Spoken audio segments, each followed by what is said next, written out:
বিশ্বকাপ মানেই শুধু ফুটবল নয়, মাঠের বাইরের নানা আলোচনা, বিতর্ক আর রাজনৈতিক মন্তব্য।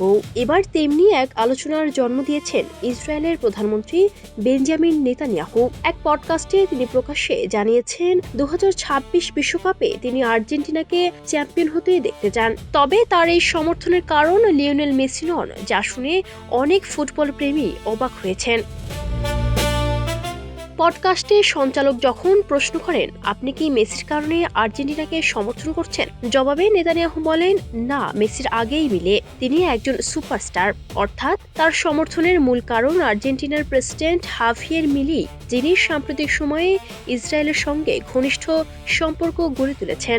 এই মন্তব্যের পর সামাজিক যোগাযোগ মাধ্যমে বিষয়টি নিয়ে ব্যাপক আলোচনা শুরু হয়। ফুটবলের বিশ্বমঞ্চে রাজনৈতিক নেতাদের সমর্থন নতুন কিছু নয়। অতীতেও বিভিন্ন দেশের রাষ্ট্রপ্রধানরা নিজেদের পছন্দের দল নিয়ে প্রকাশ্যে মতামত দিয়েছেন। তবে নেতানিয়াহুর বক্তব্য বিশেষভাবে উঠে এসেছে আর্জেন্টিনা ও ইসরায়েলের বর্তমান কূটনৈতিক সম্পর্ক। সাম্প্রতিক মাসগুলোতেই আর্জেন্টিনার প্রেসিডেন্ট হাভিয়ের মিলেই একাধিকবার ইসরায়েল সফর করেছেন। দুই দেশের মধ্যে সরাসরি বিমান চলাচল, অর্থনৈতিক সহযোগিতা এবং কৌশলগত সম্পর্ক জোরদারের উদ্যোগও নেওয়া হয়েছে। এই রাজনৈতিক ঘনিষ্ঠতার প্রেক্ষাপটে নেতানিয়াহুর আর্জেন্টিনার সমর্থনের মন্তব্য এসেছে বলে আন্তর্জাতিক সংবাদ মাধ্যমগুলোর বিশ্লেষণ। এদিকে মাঠের খেলায়ও দারুণ ছন্দে রয়েছে আর্জেন্টিনা।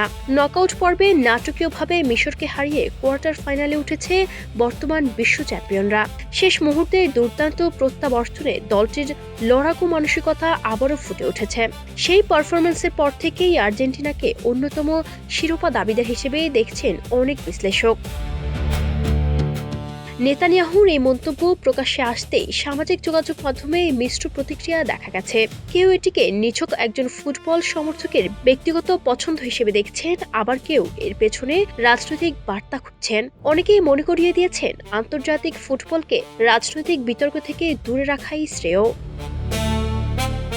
ফুটবল সবসময় সীমান্ত পেরিয়ে কোটি মানুষের আবেগকে এক সুতোয় গেঁথে রাখে, কিন্তু বিশ্বকাপের মতো বড় আসরে যখন কোনো রাষ্ট্রনেতা নির্দিষ্ট একটি দলের প্রতি সমর্থন জানান, তখন তা স্বাভাবিকভাবেই আলোচনার জন্ম দেয়। নেতানিয়াহুর মন্তব্য সেই বাস্তবতারই আরেকটি উদাহরণ।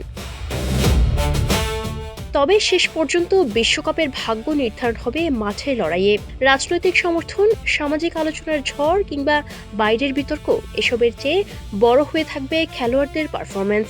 আর্জেন্টিনা কি সত্যি শিরোপা ধরে রাখতে পারবে, নাকি অন্য কোনো দল ছিনিয়ে নেবে বিশ্বকাপ? সেই উত্তর মিলবে সবুজ ঘাসের মাঠেই।